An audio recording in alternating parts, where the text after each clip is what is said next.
Okay, good day, everybody. Nice to be back now for the conscious breath. And we are moving now into week number 10, episode number 10. So we'll give folks a few minutes to sign on, and then we will get started with the practices that we'll be doing this week. I hope everyone is doing well and is healthy and safe and happy.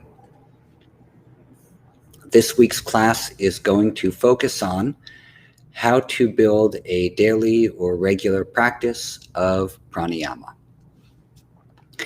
And now that we have worked for a few weeks on a lot of the foundational practices, we're going to start moving forward for the next classes to focusing mainly on doing practice. We'll be doing a little bit less talk, a little bit less philosophy, a little less of the science discussion, and more daily practice. Because when it comes to yoga, and whether it's asanas, pranayama, or meditation, the important thing is that we are practicing. And it is through the practice that we realize the fruits and the benefits of the practice, and not simply by talking about it. Okay? So we'll give folks another minute or so to sign on, and then we will get started. Okay, so you can just know if the audio is okay. Can everyone hear me okay? I see one comment from someone that the audio is not great.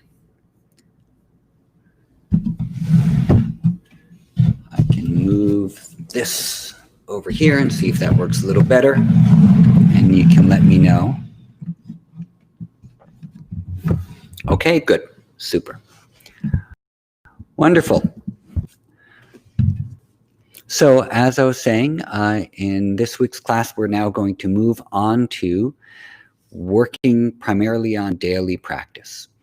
We're going to go through some of the hints on practice that we talked about last week, and then we'll have a few hints on daily practice from the Hatha Yoga Pradipika. Okay, great. Let's get started, okay? We're going to do our preparatory practices as we do each week.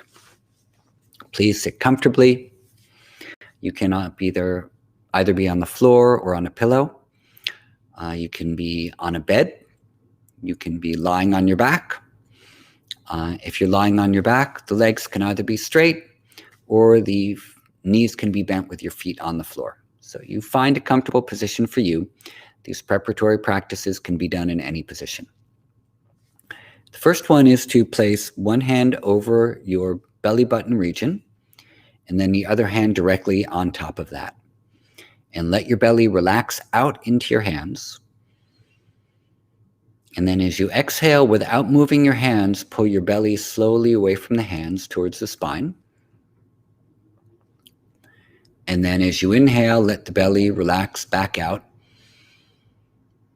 into the hands. Exhale, slowly pull the belly away from your hands back towards the spine. And inhale, let the belly relax back out into the hands. Okay, so we're going to do this for about a minute or so just to tune in with the breathing. I'm going to move my screen down a little so you can see my hands.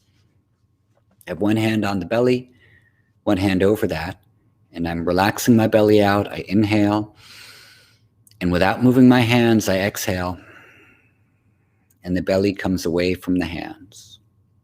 I inhale, the belly comes back in towards the hands, and I exhale, the belly comes a little bit away from the hands. So what this is doing is sending messages from the nervous system of the abdominal region, the nervous system within the lining of the intestinal walls, the enteric nervous system, sending messages through the vagus nerve up to the brain, sending messages of rhythmicity, of evenness, of calm, of safety. So just breathe in this manner for a moment.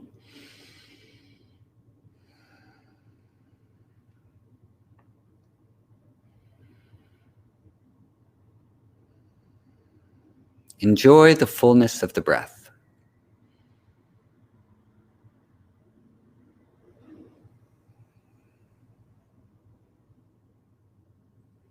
And then we're going to bring our hands to the lower rib cage. So this would be my waist. And then I bring my hands a little higher up to rest on my ribs. And as I inhale, I'm going to push my ribs out to the sides into my hands. And as I exhale, I'm going to push my hands gently in. So all we want to feel now of the ribs in the palms of your hands. The belly can move as well, but primarily you want to feel the movement in the palms of your hands. Okay, so that's the second practice we're doing now.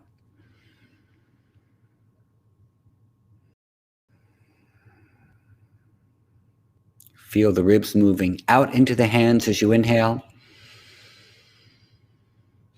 And then gently push the ribs towards each other on the exhalation.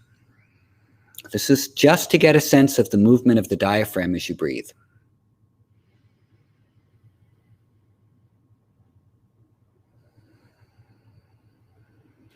One more like that, inhaling. And exhaling. Let the hands rest down on the knee. Okay, so now we've brought our awareness to the abdomen. We've brought our awareness to the ribs. Now we're going to bring the awareness to the throat. And by doing that, we're going to stimulate the vagus nerve and also the roof of the mouth, which lies very close to important brain structures. Inhale a comfortable breath and exhale, making a high-pitched humming sound in the back of your throat. And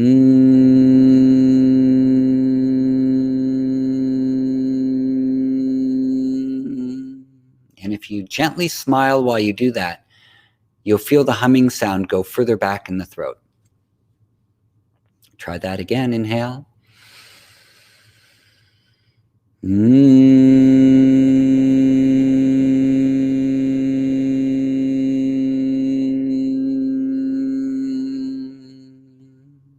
Three more times.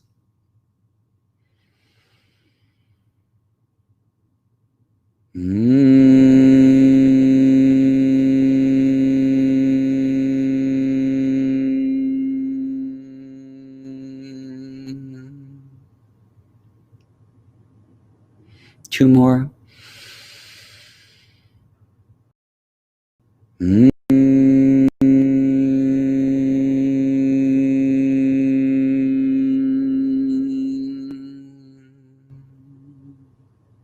And the last one.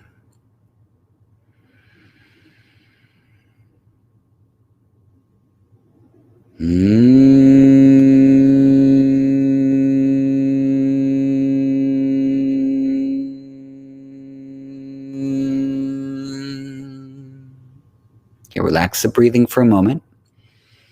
This is tonifying for the vagus nerve,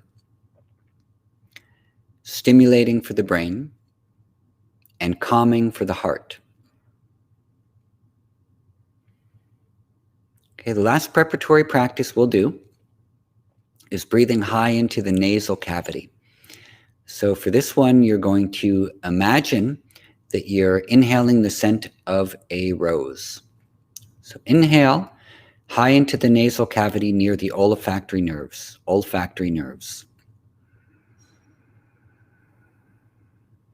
Imagining you're inhaling the scent of a rose or jasmine or sandalwood or your favorite scent. And exhale, keep your awareness high in the nasal cavity as well. Just enjoy the sensation of breath.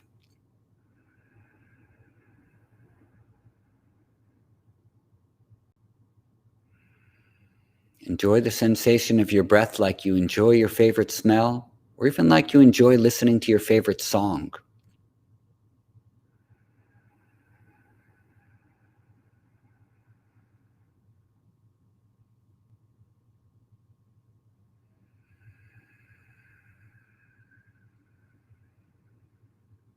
One more like that.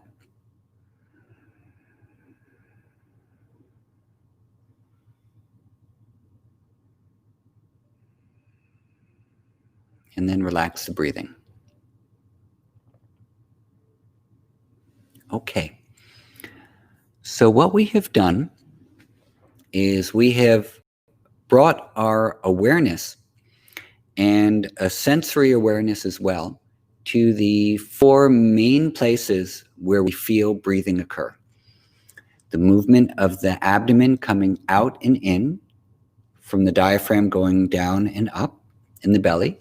This stimulates the enteric nervous system, sending messages of rhythmicity up to the brain through the vagus nerve. Then we stimulated and had some neuromuscular awareness and some sensory awareness of the movement of the rib cage. And we were focusing on the area where the diaphragm is attaching to the ribs and working on the expansion out to the sides of the diaphragm. So getting full range of motion of the diaphragm, very important.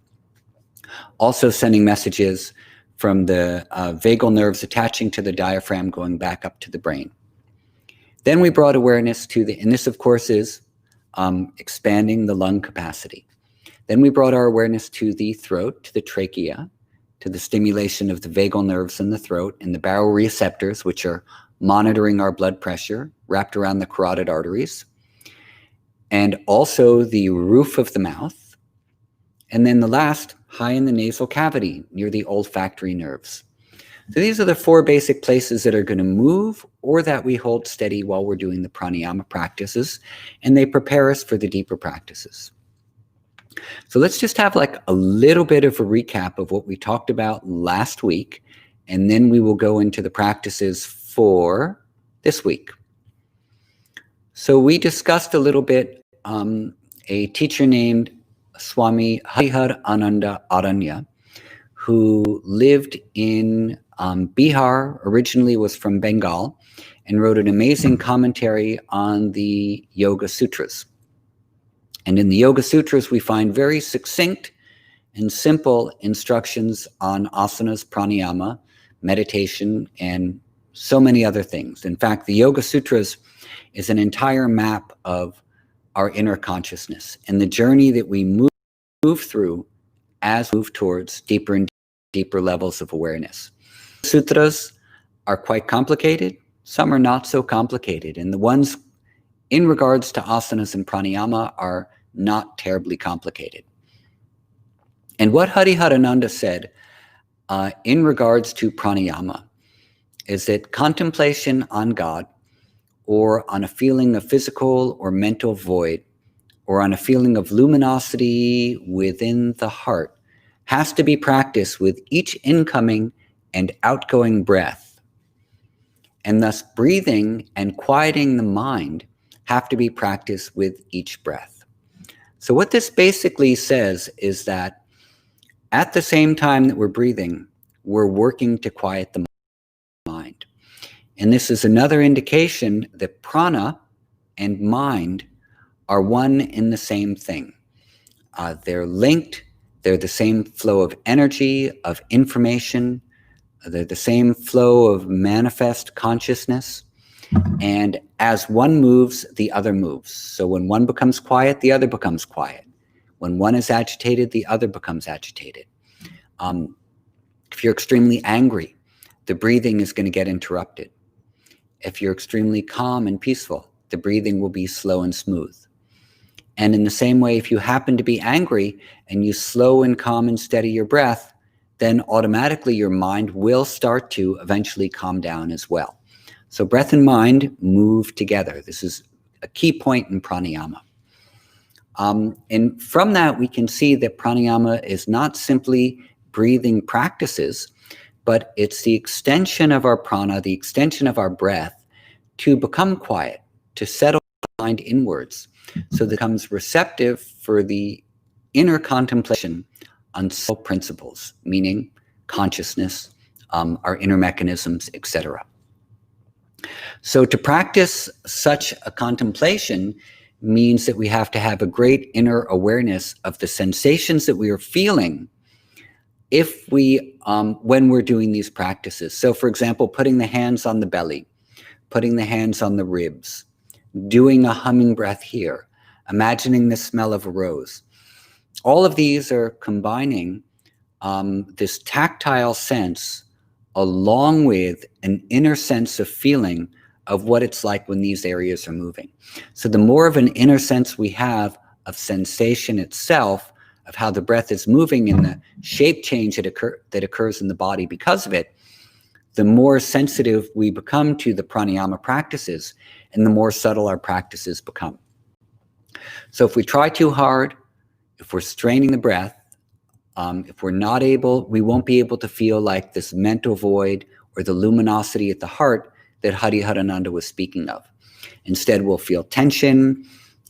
We can cause strain to the mind, potentially cause harm to the lung tissue, which are very sensitive, or other organs through other strain. So the first step that we're working on and have been working on is to develop sensitivity through simple breathing practices, and doing asanas can help with that as well. Regulated breathing, like resonance breathing, also helps with that too. So the important points from Hariharananda on pranayama, there are 5 of them. Number 1, there should be a feeling of lightness in the practice, along with a feeling of ease.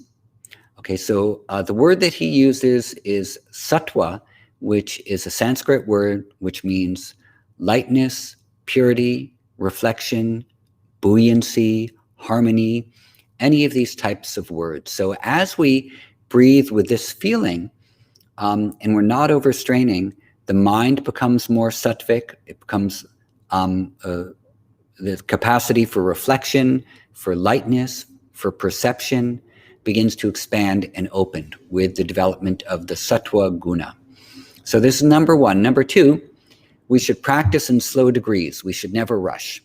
So definitely, this is our 10th class. We've been going very slowly with all these things. There's no rush. We have plenty of time. Third, pranayama should be practiced with meditation. At the end of every session, meditate for a few minutes and absorb the benefits of the practices that you've been doing.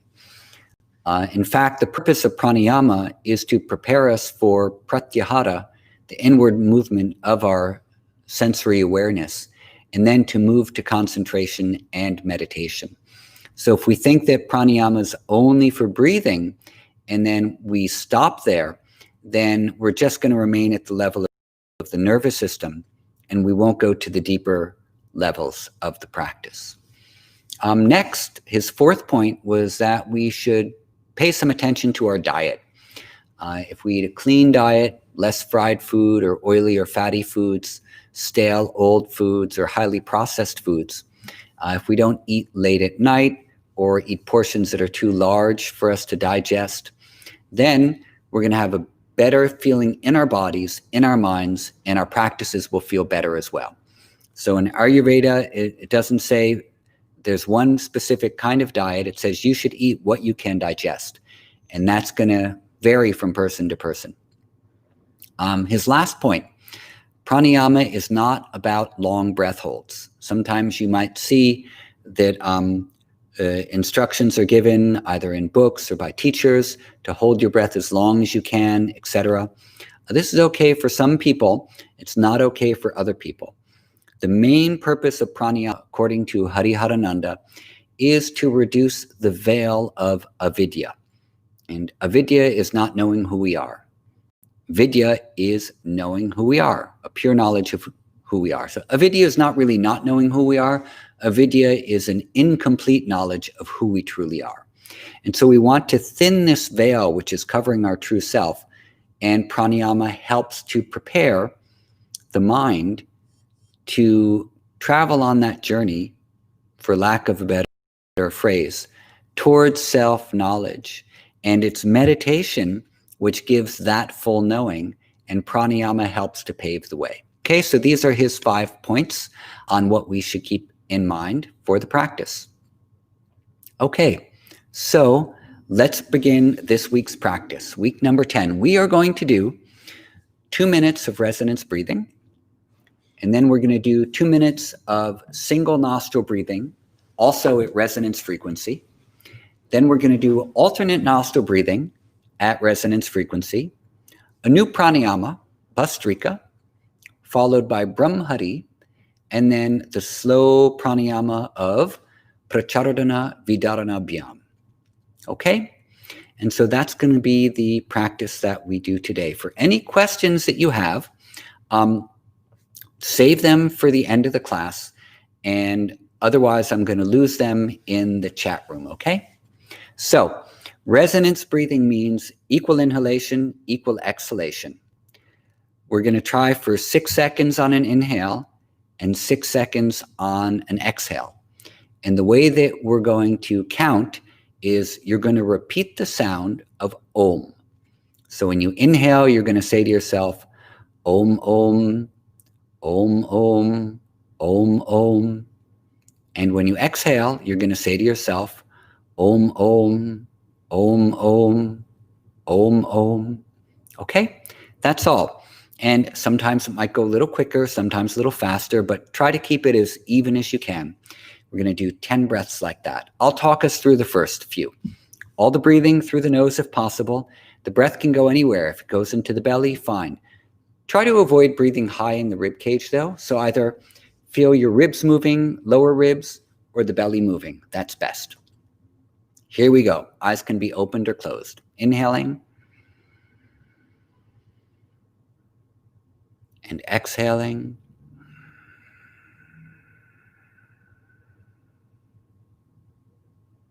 Inhaling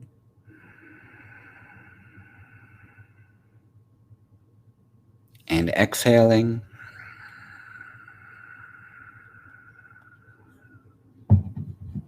Inhaling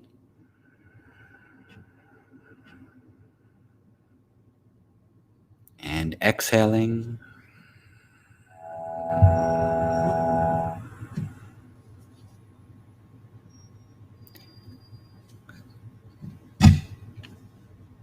Okay.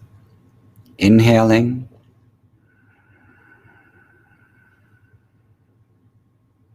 and exhaling. Inhaling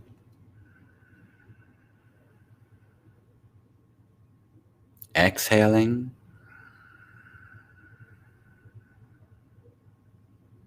Inhaling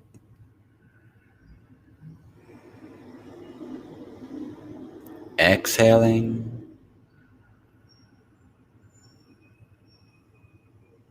Inhaling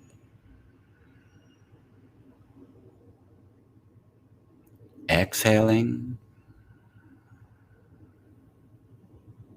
2 more. Inhaling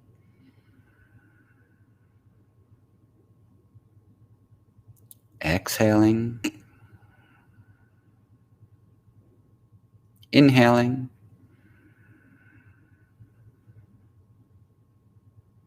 and exhaling. Okay, relax the breathing for a moment.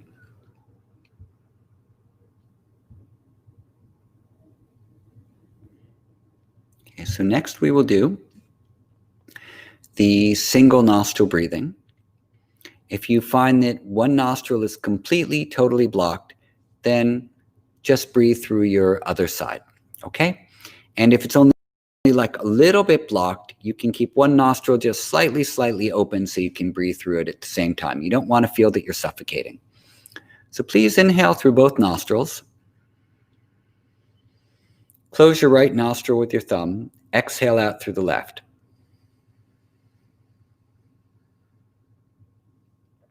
Inhale left.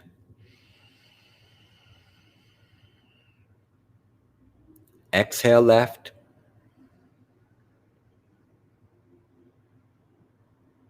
Inhale left.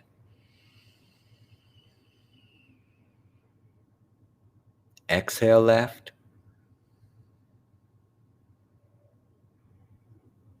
Inhale left.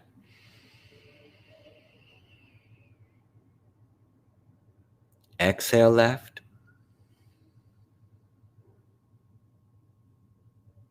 Inhale left.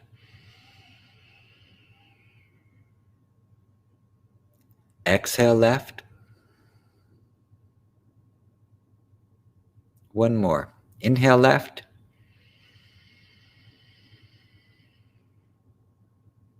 Exhale left. And rest your hand on your knee. Breathe through both nostrils.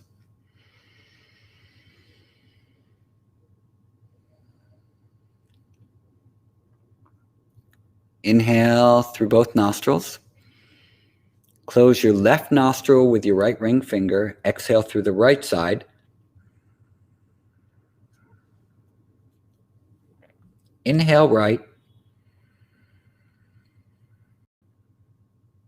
Exhale right.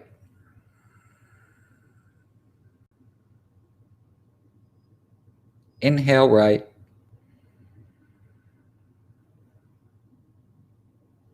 Exhale right.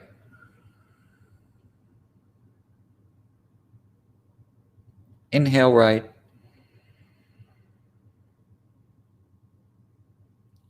Exhale right. Inhale right. Exhale right.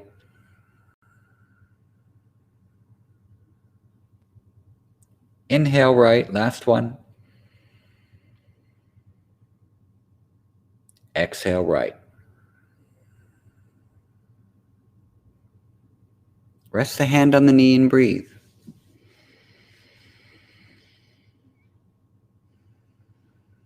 Okay, so even as I continue to talk you through the different practices, you can keep mentally repeating the sound of Om to count along with me and to help establish your internal rhythms.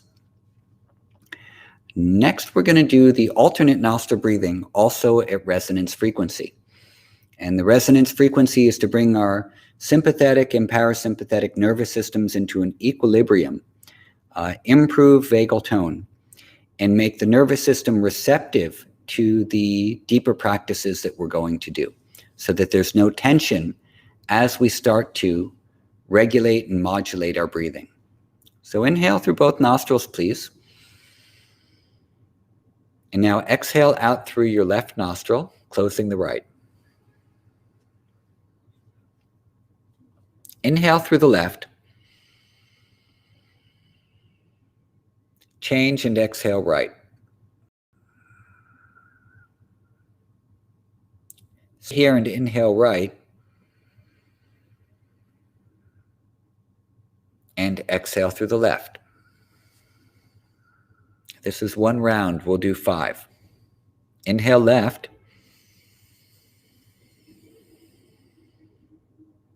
Exhale right.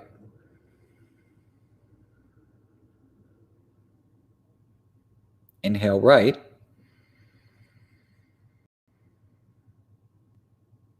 Exhale left.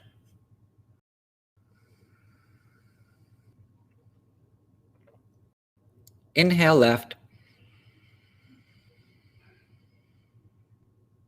Exhale right, mentally repeating Om if you like. Inhale right.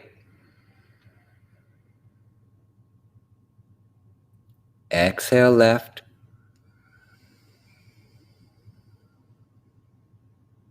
Inhale left.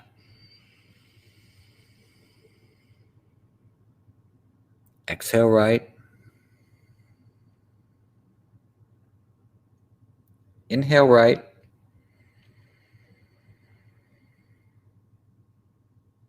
Exhale left.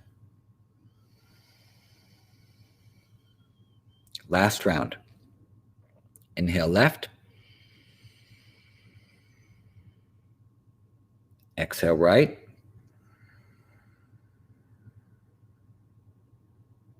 Inhale right.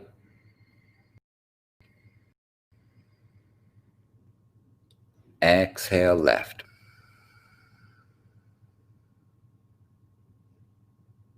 Rest your hand on your knee and breathe through both nostrils.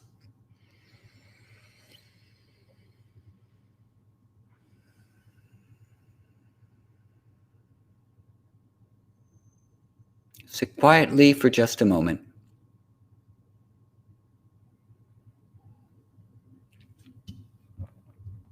Okay, the next practice is called Pastrica. And there are a lot of different variations of Pastrica. The one that we're going to be doing is a variation where we use arm movements, and this has been popularized by Sri Sri Ravi Shankar in the Sudarshana Kriya. Pastrica is an ancient practice from the yoga texts. I don't know who added in the arm movements, if it was Sri Sri Ravi Shankar or anyone else, but it's highly effective. I'll show you one time what we do. We place our thumbs in the palms and place the fingers over the thumbs like that. The arms come over the head on an inhale. And as we exhale, vigorously, the hands come down by the shoulders. Now, this pranayama should not be done if you're pregnant, if you have serious heart disease or very high blood pressure, and if you have a hernia or recently had a hernia surgery. Otherwise, it should basically be okay. But please, if you feel dizzy or unsure, skip this one and just join for the next. So what we're going to do 10 pumpings of this Pastrica, and after the 10th, we're going to inhale through the right nostril and exhale out through the left, and then put the hand on the knee. And do 3 rounds of that, okay? Very simply, I'll talk you through it. Now, the breathing here is mainly from the area of the solar plexus up to the throat. This is the area. You can watch how my ribs move here.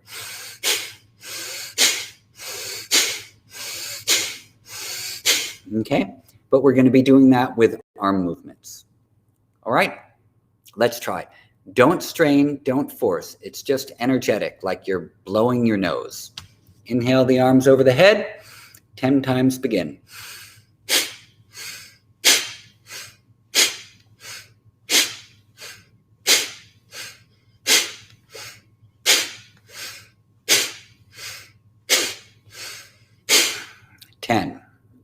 Inhale through the right.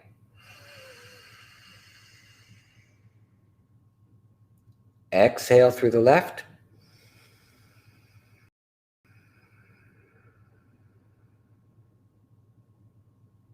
Rest your hand on your knee and breathe.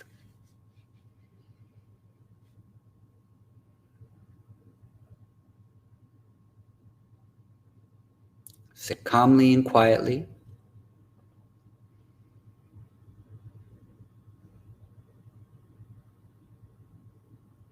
Okay, this pranayama is said to, among many other things, help to refresh the reserve air that we have in our lungs all the time. So we can never exhale all of the air which is in our lungs. There's always a little bit of a reserve volume. And if we're not doing exercise, we're not breathing deeply through the day every once in a while, that air can become stale. So through these vigorous practices, we're helping to refresh the reserve volume of air that we have in the lungs. A bunch of other things happen as well. Let's do the second round. Inhale the arms up and begin.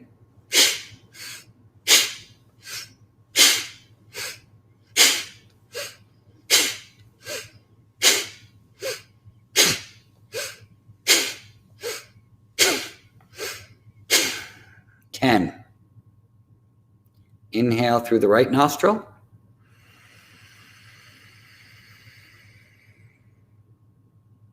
Exhale through the left.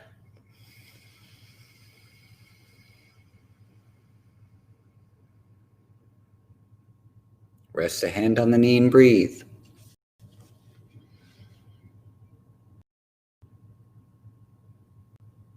Okay, if you feel like the breath becomes very light here, and you have less of a feeling of needing to breathe, that's because the CO2 levels in the blood, the carbon dioxide levels, are getting low through this kind of breathing.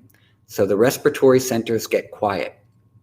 And then as the carbon dioxide levels start to rise again, the body says it's time to start breathing and get more oxygen in there. That's another thing that this pranayama does. Last round. Sitting straight, arms up, inhale. And steadily, with no strain, begin.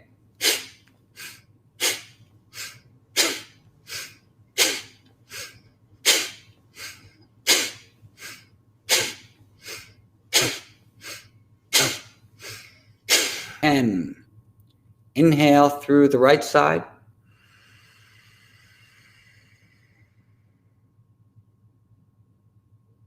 Exhale through the left.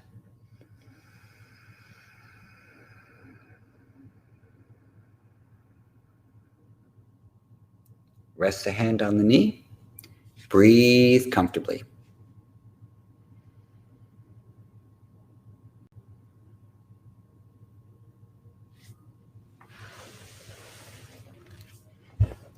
Okay.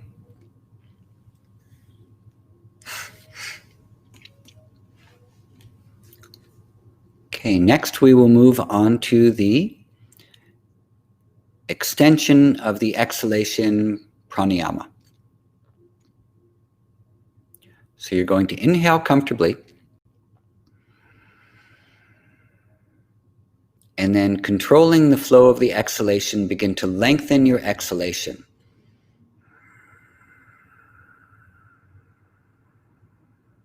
And when the breath begins to become very thin, just pause the breathing, like you're holding the breath out. But the holding of the breath out is just an extension of exhalation. It's not a real hold.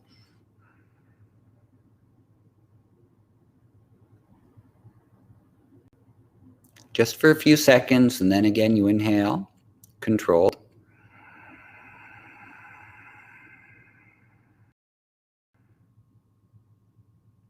Exhale slowly with control and extend your exhalation.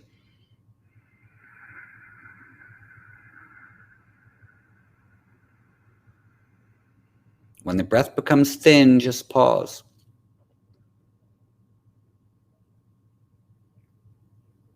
And then again, inhale.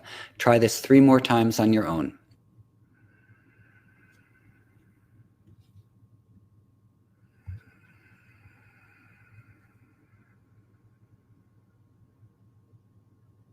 No strain.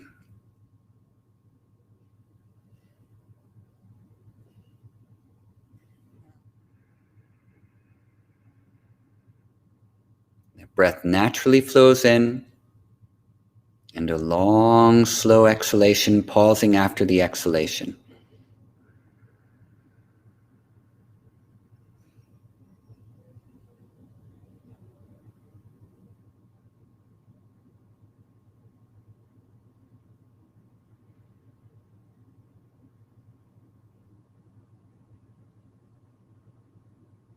Good. Now relax the breathing. Sit quietly for a moment.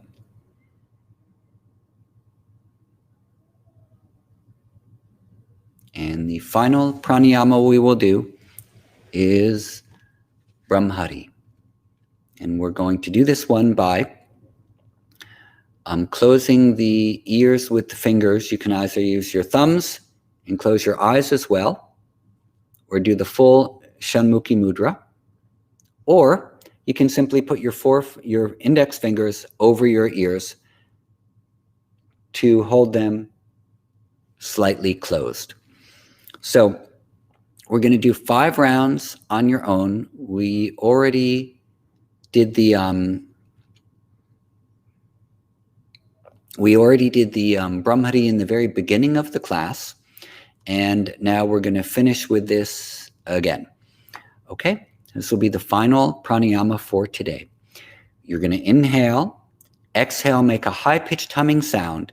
Let the sound last for as long as your breath lasts for, and then inhale again and repeat. I'll demonstrate with the Shanmukhi mudra. You don't have to do that. If you just want to put your fingers in your ears, that is okay.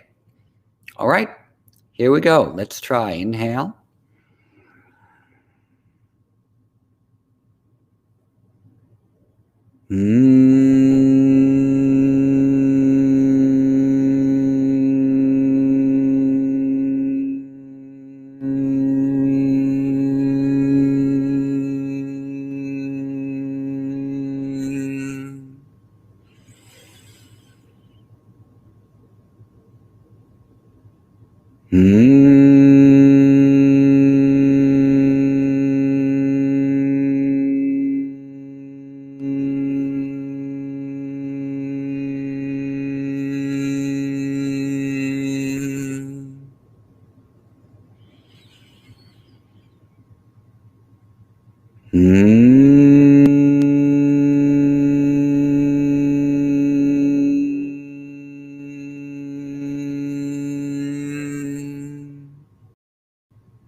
After 5, release your hands to the knees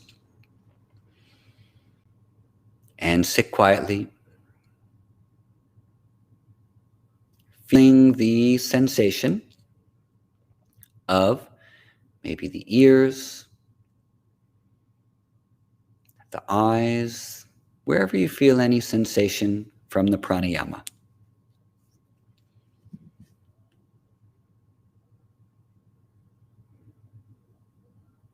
I know sometimes when I release my thumbs, my ears almost feel wet on the inside somehow.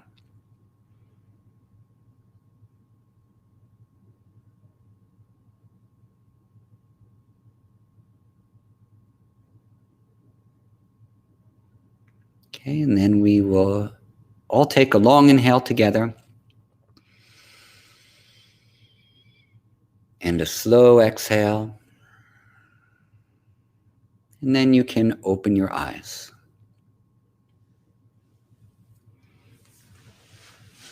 Okay. Om. So that is our practice for this week. It is written into the description section on YouTube on the Chopra Well, so you can remember it. You can watch the video during the week and practice along with that if you like. It's a very complete practice. We did resonance breathing first, and then single nostril resonance breathing, back and forth resonance breathing. Then we did through the alternate nostrils, which is anuloma viloma. And then we did Pastrica, 3 rounds. And at the end of them, 1 round of Surya Vedana. And then after that, we did the extension of the exhalation, and we finished with Brahmhari. Now, the finishing with Brahmhari is really nice because you get very quiet, sometimes a little sleepy after the extension of the exhalation one, and the Brahmhari can sort of wake you up. Now, some interesting things. When you press on the ears, you're stimulating the vagal afferents that are coming into the ears. When you press the fingers over the eyes gently, you're also stimulating the vagal afferents that are attaching to the corners of the eyes, but you are also giving a little massage to the eyes very gently. And the eyes are an extension of the brain. So you're giving a little brain massage at the same time. The points right below the nose and above your lip, and then at the chin here, in Chinese medicine, this is in the meridians, these are the governing vessel and the vessel of conception. And this is a connecting point between our flow of prana, or the flow of chi, as they would say in Chinese medicine. So the other point of that is between at the area of the anus and the perineum, the pubic bone area, is one connection, a full cycle of energy at the lower part of the pelvis, and then again here at this point here. So when you're keeping your finger pressed here and here, you are stimulating the complete circuit flow of prana as it moves up the spine and then down the front of the body. Pressing your tongue lightly against your teeth is another way that you make that connection of a full energy. And we can talk about that more next week as well. So this is the Shanmukhi Mudra. It's very interesting, and these are some of the things that it's stimulating. Okay, so let's see if there are any questions. So Duo, yes, these are recorded. You can watch them at any time, Dorothea. And yes, Terry, we should practice ahimsa for love and not harm any beings. And Marissa, let's see. What is your question, Marissa? If you could type it in again, I don't see it. Jeremy, no, this is not Jeff Bezos. But if you would like to support my work, I'd be very happy. Okay, so I'll wait and see if there are any questions, and otherwise, I'll talk for another few minutes. Okay, so Karen, if you do have a rotator cuff problem, you don't have to do the arm movements with the Pastrica. You can just do the breathing here. That's all. Okay. Sarah, the exhalation should be through the nose pretty much all the time. And Ashish, you can watch these on YouTube on the Chopra well. Just go to YouTube and write in the Chopra, C-H-O-P-R-A, well, W-E-L-L. And, there's a lot of questions coming in. Quickly, the spelling of the last mudra for Rebecca, Shanmukhi, S-H-A-N M-U-K-H-I. Okay, Shanmukhi. Okay, so can this help your asthma? Some pranayama practices have been shown to help asthma. You have to try very carefully, go very slowly and gently, and don't do anything that overstrains your lungs, okay? And if you feel strange, then you need to stop and rest. YG, hello from New York. What is your name? My name is Eddie Stern, and I'm also in New York. Okay, great. Let's close with just a couple of things to keep in mind as you go through the next week of practices, okay? I'm going to stop with questions now, and I'm going to go through a little bit of discussion. In the Hatha Yoga Pradipika, which is a 15th century text on yoga, there are 6 things listed that give success in yoga, and 6 things which will interrupt your success or impede your success. So listen carefully to these. The 6 things that give success in yoga are enthusiasm, courage, perseverance, a thorough understanding of the principles that you should be practicing, a determination to do them, and avoiding the company of people who discourage you from practicing or get in the way of you actually doing your practice. So avoid those people. There should be a sense of enthusiasm, courage, a sense of adventure, and perseverance. Understanding the principles to be practiced, a determination to do them, and avoiding the company of negative people who dissuade you from practicing. So if you do these 6, it will heighten your success in yoga, pranayama, meditation, everything. The 6 things that are going to get in the way of your success are overeating, because it will be harder to practice. Overexertion, that means overexertion in work or in exercise, and that will leave you, of course, tired and exhausted. Gossiping or talking too much, that weakens the mind and allows all sorts of negative types and judgmental thoughts to come in, especially if you're gossiping a lot. Severe austerities that weaken you. So if you do, for example, too much fasting, or too much yoga, too much pranayama, your body might actually get weakened or harmed from it, and then you're going to backtrack. Next, unsteadiness or a lack of consistency. You practice one day, Then you don't practice for another 3 days or a week or a month. And then you practice for a few days really hard and you get tired. And then you don't practice for a little while. So this is not consistency or steadiness. And this will lead to discouragement or doubt about the practices, or even, again, it can cause harm to the body if you try too hard and then you stop again. So we're going to discuss how to avoid that in a minute. And then the last thing which will get in the way of your success in yoga or meditation or pranayama is spending time with people who discourage you from practicing. So we hear that repeated twice. We, as people, we are very easily influenced. And so we need positive influences around us to support our practices. So the 6 things, again, that will impede your practice or success are overeating, overexertion, too much talking or gossip, severe austerities, unsteadiness or lack of consistency, and keeping company of people who discourage you. I know I happen to be talking a lot right now, but they say that talking about spiritual things is not quite as bad as talking about gossipy, mundane things. Okay, so this is 15th century text. So regularity. Pick the minimum amount of practices that you can do on a regular basis.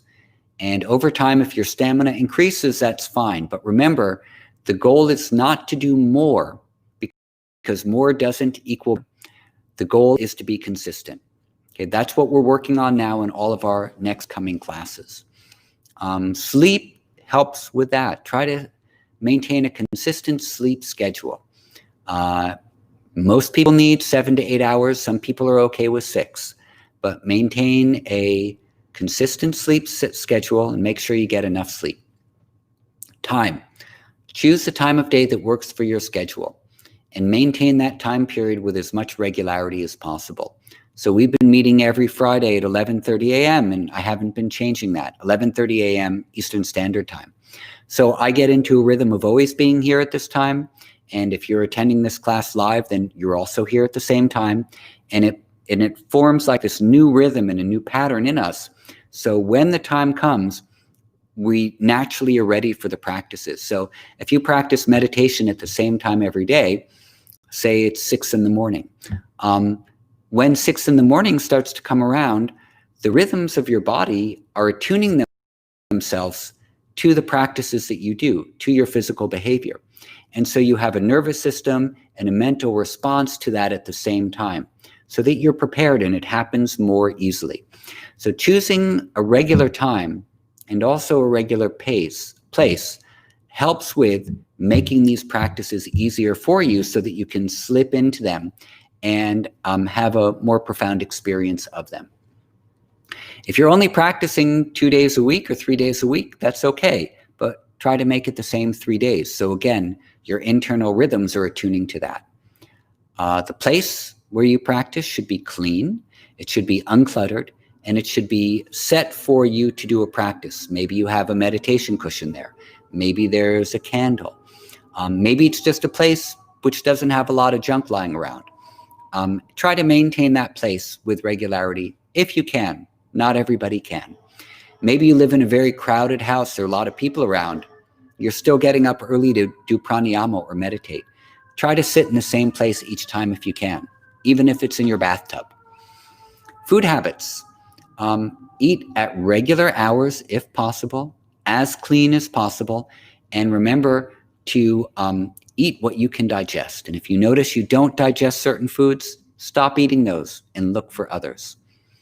Mental attitude, very important. As we saw in the Hatha Yoga Pradipika, enthusiastic, determined, a sense of adventure, a sense of courage moving forward.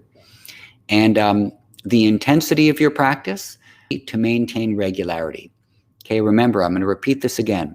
Doing more does not equal a better outcome, but being consistent and aware of what you're doing almost always equals a positive outcome. Okay? And the last thing to keep in mind is when you're done, you should feel better than when you started. Either more energized, more focused, more clear in your mind, more settled within you, more connected. Any of those types of things, you want to feel when you're done with your practice. If on a regular basis you feel exhausted or beaten up or defeated by the practices you're doing, you feel stressed, you don't feel good, then it's a sign that you're either doing too much, you're trying too hard, or you're doing a practice which isn't suitable for you.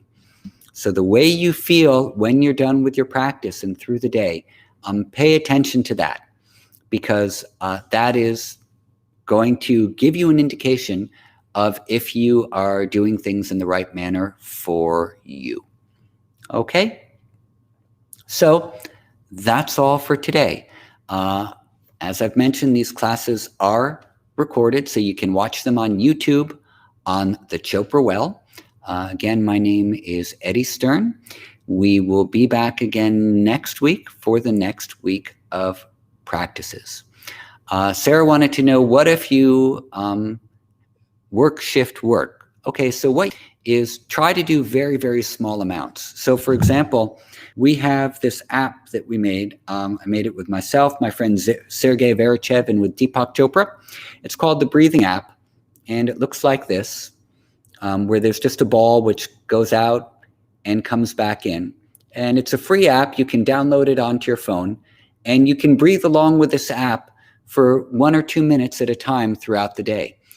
Whenever you have a moment, maybe you're in an elevator, or you're at a traffic light, or you're sitting in a chair resting after your shift.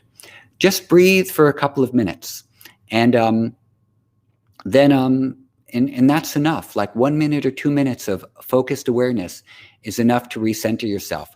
And if you do this for 1 minute or 2 minutes a day, a couple of times, you get these cumulative effects, and you have an imprint on your nervous system of steadiness. And then you can capture that whenever you need to. Okay, so the app is called The Breathing App. It's on iTunes, it's on Google Play, it's a free app, and check it out if you like. Okay.